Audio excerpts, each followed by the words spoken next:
Greetings and welcome to the 12th episode of Retro Rant. And for this one, we have Discworld, developed by Teeny Weeny Games and Perfect 10 Productions, and published by Psygnosis back in 1995 for MS-DOS, Macintosh, and PlayStation. This is a point and click adventure game based on the books by Terry Pratchett, and it is considered one of the best adventure games of all time. But you're a watcher of Retro Rant where nothing is taken for granted, so this world is to be put to the rant test. So let's get this thing started.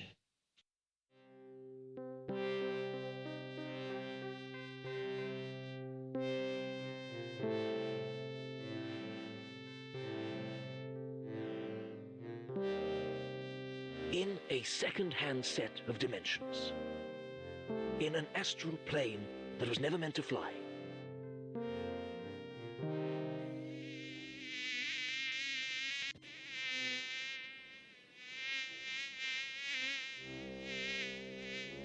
somewhere in darkest Ankh-Morpork, a sinister plot is about to unfold.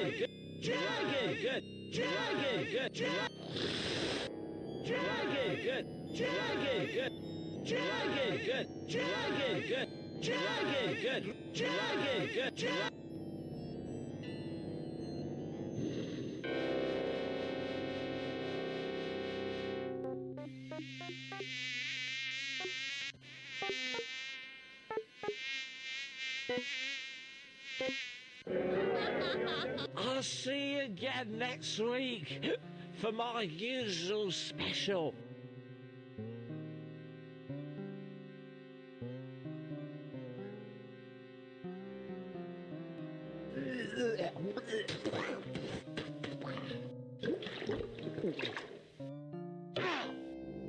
Hey, watch where you're going. See you soon.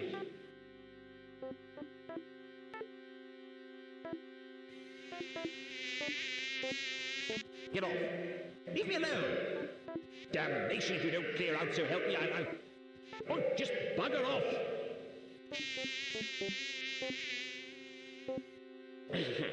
That's better. It's on nights like this I could just murder a good curry.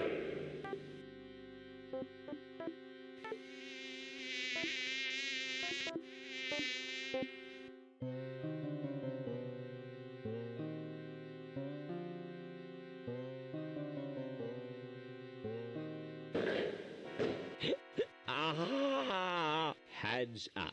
Who's there? Hands. Would you mind putting your hands up? Why? What's happening? It's a simple courtesy. I say, put your hands up. And you, put your hands up. What did you say? It's traditional.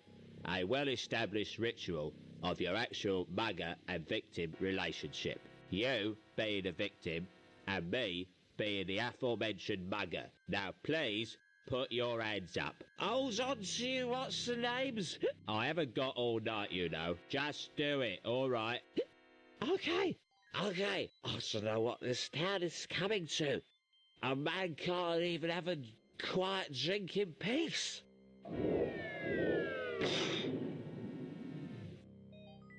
Now, that wasn't too hard, was it? Now, if you'll just... Oh, bugger.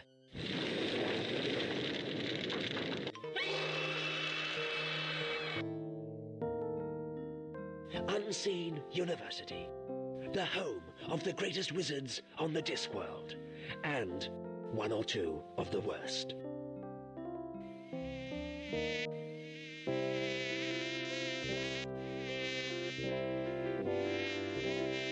Now, listen carefully. With all these rumors of a dragon... But, sir, dragons don't exist. At least, not unless people believe in them. Quite. Nevertheless, with all these rumors of a dragon on the rampage, the Wizards of Unseen University must fulfill their civic responsibility. We must seek out this dragon and destroy it. Yes, but how? Who? Leave the how up to me.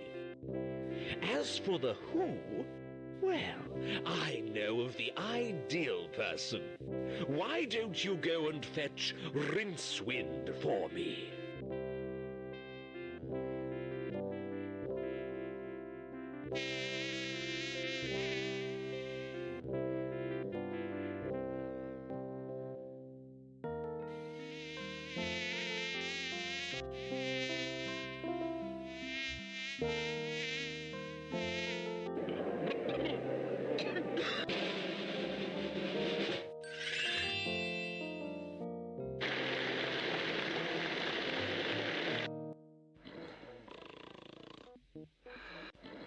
We control Rincewind, an almost full-fledged magician, the pride, almost, of Unseen University, who is summoned to the Arch-Chancellor's office to investigate the dragon case.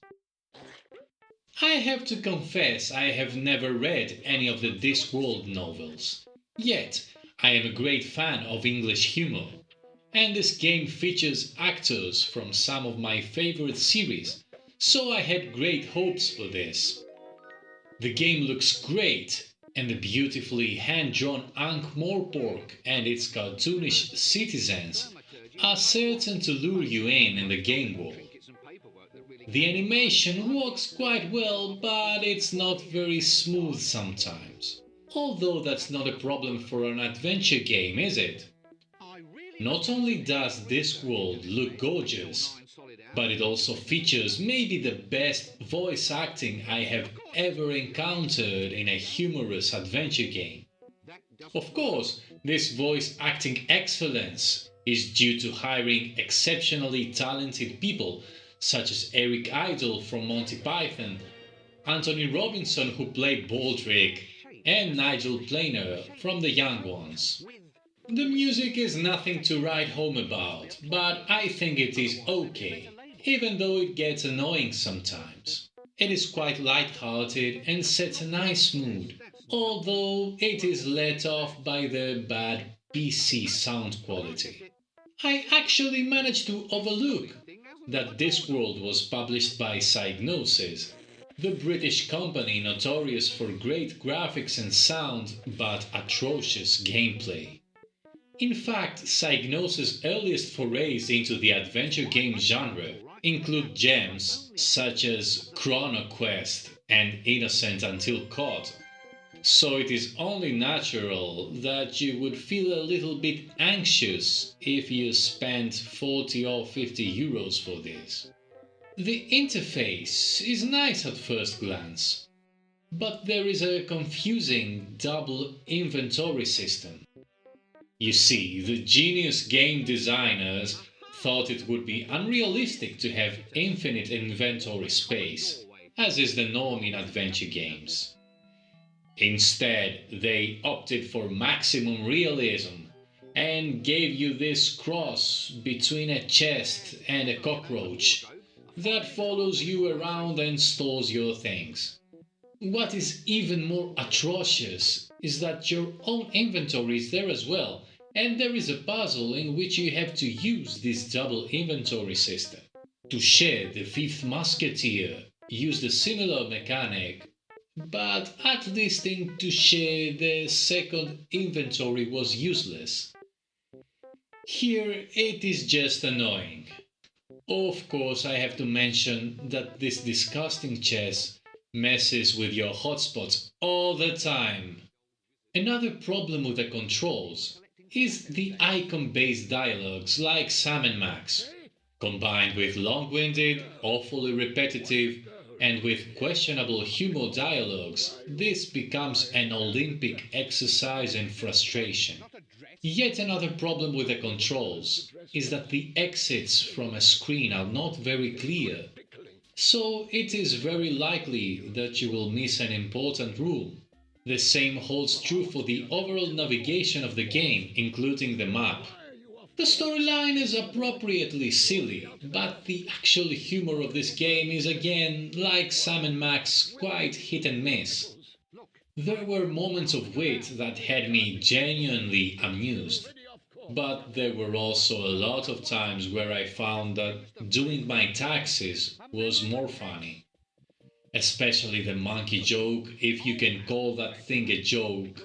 It was simply unbearable after the third repetition.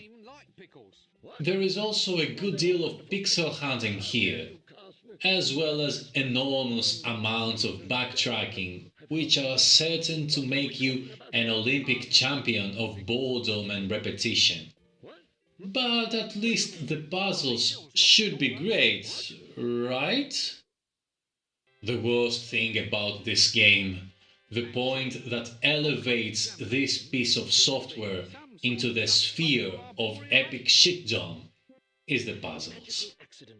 This game has got to have the worst puzzles ever to be excreted on the adventure game genre.